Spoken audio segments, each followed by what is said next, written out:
फलटणचे प्रसिद्ध बैलगाडा मालक श्री रणजित निंबाळकर सर यांच्यावरती काल रात्री गोळीबार झालेल्याची घटना घडली आहे।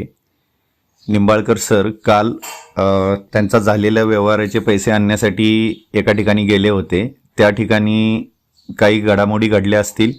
त्यावेळेस त्या समोरच्या व्यक्तीच्या भावाने निंबाळकर सरांवरती गोळी चालवली।